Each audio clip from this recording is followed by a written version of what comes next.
So what do you want these people to know? They're with the industry. They're designing a whole bunch of new things. There's one group that's creating a social network for preteens.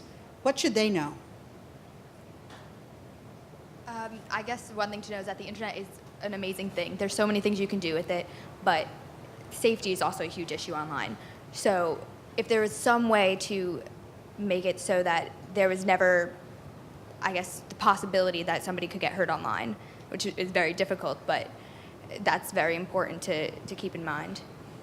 And as long as we're talking about internet safety, I think it's been made pretty clear just right now that kids know so much more about it, things that you wouldn't even think of that you would need to work to prevent or to deal with if something goes wrong. I really think you need these kids, the teen angels, they're all amazing, and I really think that they need to be advising as these new products and technologies are created to help prevent some of the negative stuff that can go on before it even happens. So we teach kids to think before they click, and we need to teach parents to think before they buy. Does that work? So that they know at least what they're buying? Definitely. I know it's kind of like a big trend to buy iPads for younger kids. I know I was watching on the TV, there was actually a teacher who bought iPads for her entire kindergarten class, which is an awesome thing because of the technology it allows. Kids will just sit there and just scroll through things, and it's very visually stimulating. But parents also need to be aware of the safety settings. You're giving pretty much the world to your 5-year-old. What are they going to do with it? And also it's important for the companies to make it clear. They say, oh, look, 5-year-olds are using our iPads. Maybe we should put applications that are geared toward 5-year-olds now. Yeah, and they are. So a lot of kids are learning how to read. So when you talk about cyber safety and digital wellness and all of these issues, you need to recognize that we're not talking about the bad stuff. If we don't address these issues, you won't be able to get to the good stuff. You won't be able to have the kids talk to grandma by iFace or FaceTime or all these things that I don't even understand, or Skype and all of these different technologies that let us connect in ways we never connected before. And the internet is an incredible place, but unless we make sure that adults know what they're putting into their kids' hands, kids can use this filter, the one between their ears, and the companies that design products and software and devices that will help kids stay safer do a pretty good job. Now, you sat at a board meeting with me, didn't you, last year or 2 years ago, with a certain software developer? The McAfee, I sat in at a McAfee board meeting with Parry and another. So I chaired the consumer advisory board for McAfee, and we brought teen angels in to advise them on what needed to happen, and they test these products and kick the tires. But more than anything else, they let you ask questions of kids that you don't have to have enough courage to ask your kids. So all the things you want to ask your kids, you can't. You can ask them. Questions? Yes.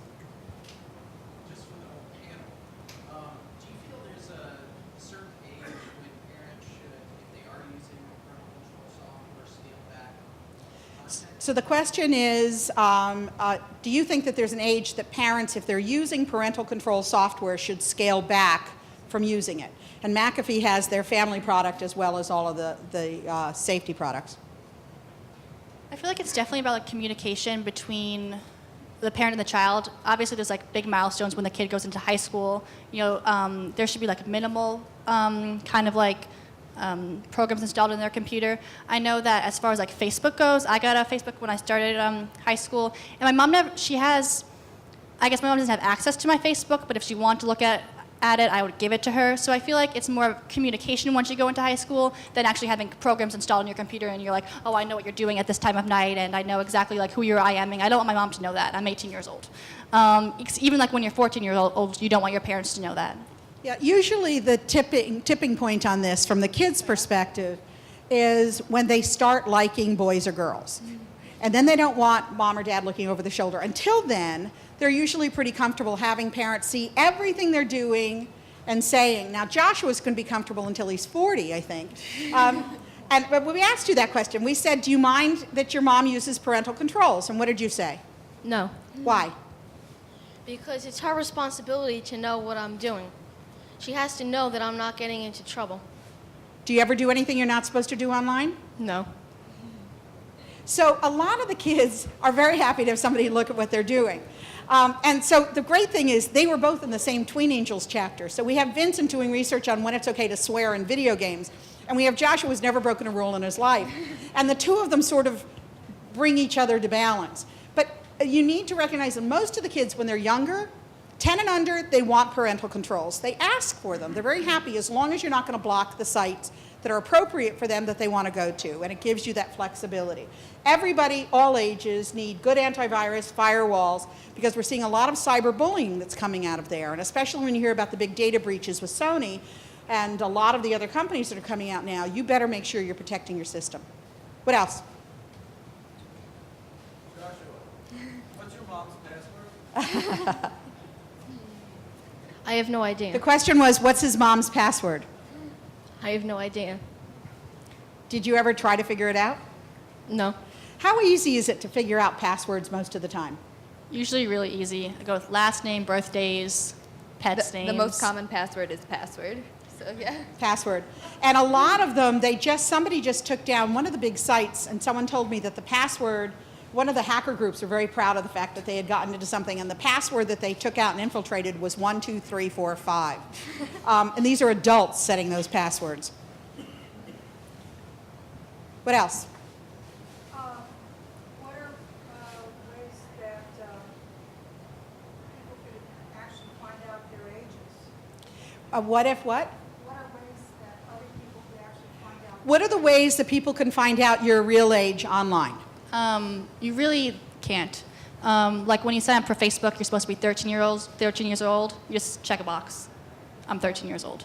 And then even when you're on Facebook, you can hide the year of your birth on your page so nobody would be able to find out. So there's COPPA compliance that they need to do. And I'm on Facebook's Safety Advisory Board. There are 5 of us internationally. And they don't want 13-year-olds on the site. They try to keep them out, but all kids have to do is lie. Now, we were part of the Berkman Center, the Harvard research that looked at age verification. You can't verify somebody who doesn't have a driver's license yet unless you're going to get into schools doing that. So right now, it's very difficult. So kids are lying. And a lot of parents let them. What else? Yes? So with that problem, how do companies take a step towards protecting their younger users who may be applying to get online without getting the moderation of private chat? Okay, so assuming, well, let me ask, the question was, assuming that's the case and kids lie, what can companies do about that? So let me ask you a question. How much do you think the age 13 actually has to do with safety, and how much of it is just the law? Well, I feel like 13 is a good age, but pretty much it is the law. Like, companies have to comply with the age 13. There's no way around it. So for COPPA compliance, if you have actual knowledge, assuming you're not marketing to them, actual knowledge that the kids are under the age of 13, that's when the law kicks in and you're going to have to do these things. Otherwise, using age gate. But assuming kids are under the age of 13, can kids be safe online if they're under the age of 13? Yeah, they can be safe under the age of 13. I know 12-year-olds who are more mature than 14-year-olds. Right. They require filters to keep them from swearing in video games. They require moderation. They require strict rules. Somebody has to take their accounts away when they break them. You need to tell them how to handle these things. Has to be kid-appropriate content. Easy to do, right? We need more of it.